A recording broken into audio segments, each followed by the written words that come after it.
Now we're ready to make our dough. Looking at our starter, we fed it flour and water, so whole wheat flour, and you can see how it's risen if you saw the last video. And so it started out about right here, and it's risen almost to the top. I'm liking the way it looks. I want to show you what this looks like inside. Okay, so you see it's very spongy. Okay, and so, and it's got a sweet smell to it as well. So what I'm going to do is make enough dough for 2 loaves, and so I'm actually going to use 1 cup of starter.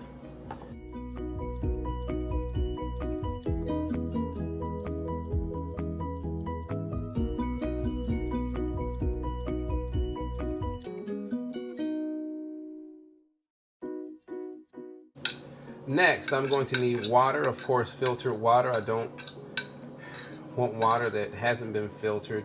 The chlorine or chloramine will kill it. And so let me go ahead and actually I don't even need this fork anymore. I want 2.5 cups of filtered water. And that's 2.5. And so that's warm water. Again, you don't want to use hot water because it might kill your yeast. You don't want to use cold water because it would take too long for that to heat up. It's just not a good environment for the yeast to thrive. So I've got 1 cup of starter in here, 2.5 cups of filtered water. Now I'm going to add my flour. And so what I'm going to use is a combination of whole wheat and spelt. And so I'll just go half and half. So I'm going to do 3 cups of whole wheat and 3 cups of spelt.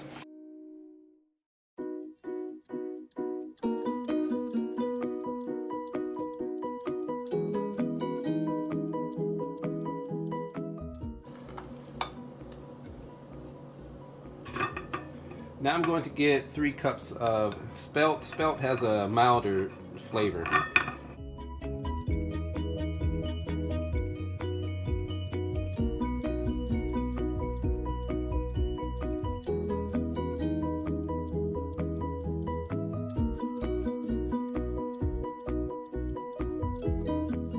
And you can use whatever combination of flours that you like.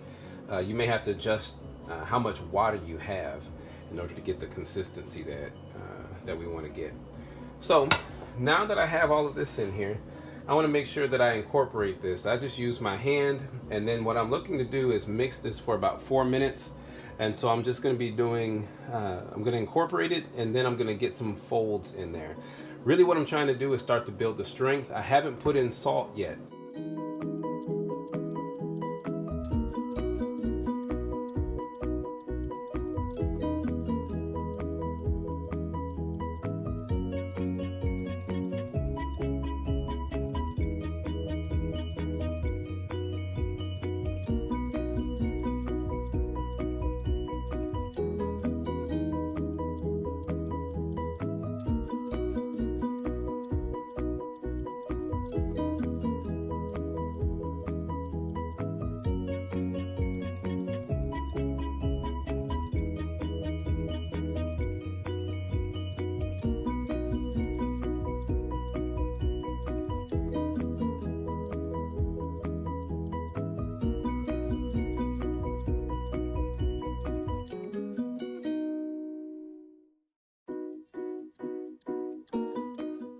One thing I like to do is just scoop under it and kind of lift it up. And that helps me to kind of build some strength into that. Later on, once we get a little bit more strength in it, I'll start to fold it. But right now, it's still kind of moist, and I'm able to do this.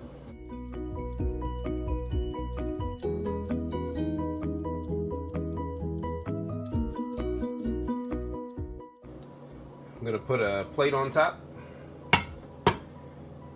and just let this sit here for about 30 minutes, and it's still going to be doing some work. Like I said, that bacteria, that beneficial bacteria, and also the yeast are going to start to work in there. I'm going to come back in 30 minutes.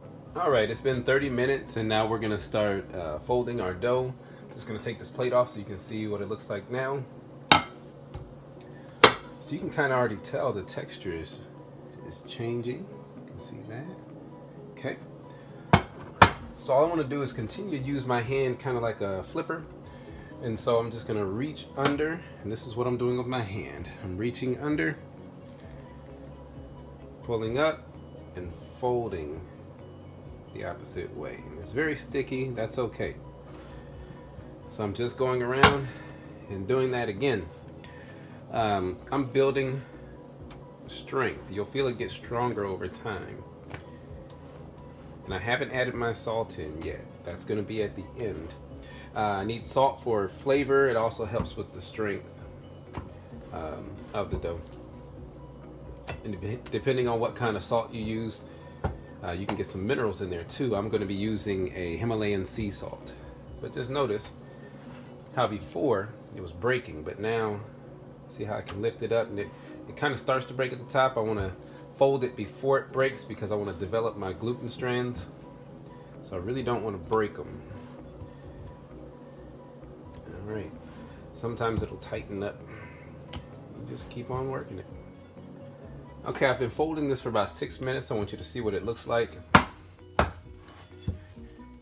See how that's different now.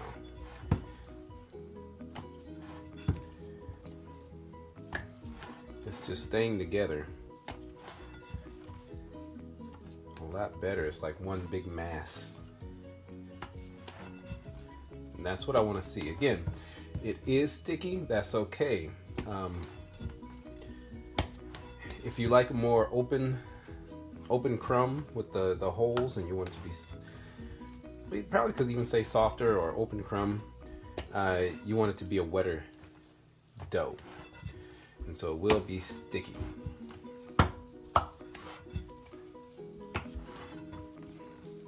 Notice I'm never kneading it on the actual countertop. I'm doing everything in the bowl. The only time it's ever going to touch the countertop is when I start to shape my dough. So let me get my salt in there. Salt, if you forget the salt, you will know it because it will not taste the same.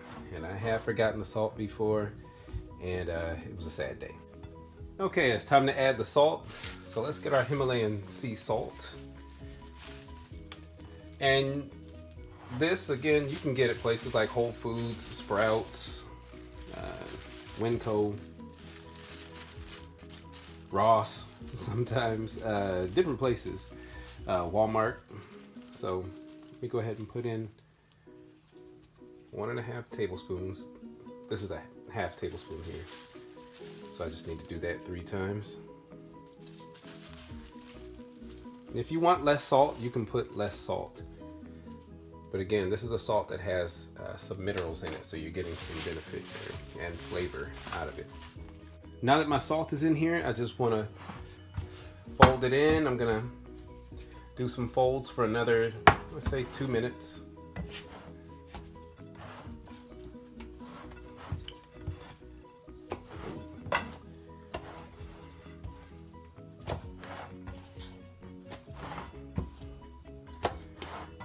Your salt is going to slightly change your texture.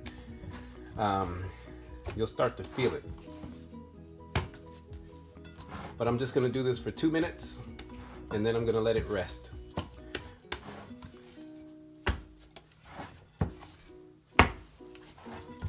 And now it's really coming. Can you see that?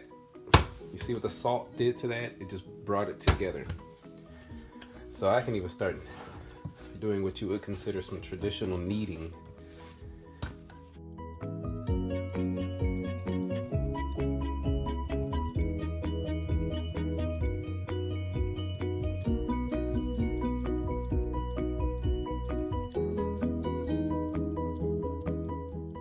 Let me put my plate back on. And I'm actually going to leave this here for 3 hours. Every 30 minutes, I'm just gonna come in and I'll show you now.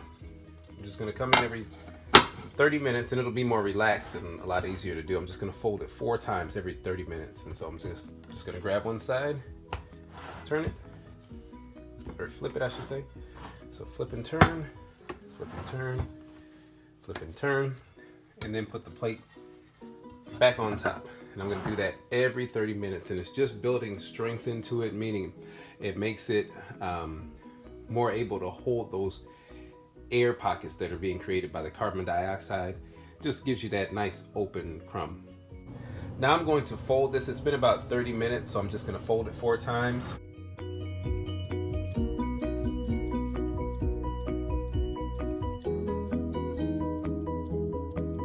So let's look at what it looks like when I fold it. Oh yeah, that's a lot different now. And I just fold it over. 1,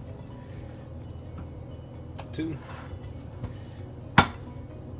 3, and 4. Some people like to leave it like this. Some will flip it over. Put your lid back on, or your top back on, or plate, and that's it. Do that every 30 minutes during the 3 hours. So that would be about 6 times. If you miss one, don't fret. It'll be okay. Just get in as many folds as you can, approximately every 30 minutes.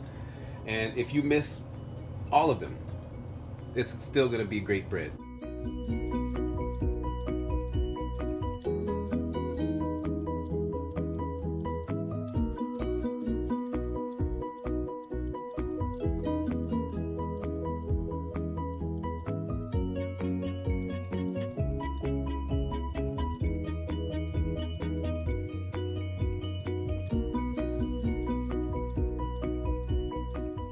Here's my final fold before I put this in the refrigerator to ferment, to do a cold ferment.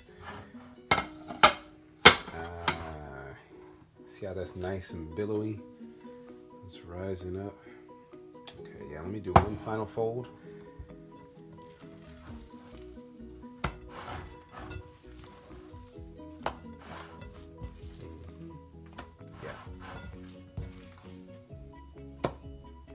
And notice what I'm doing. I'm trying to just stretch that out and fold it over. All right. And the smell is different as well. Go ahead and take a look at that.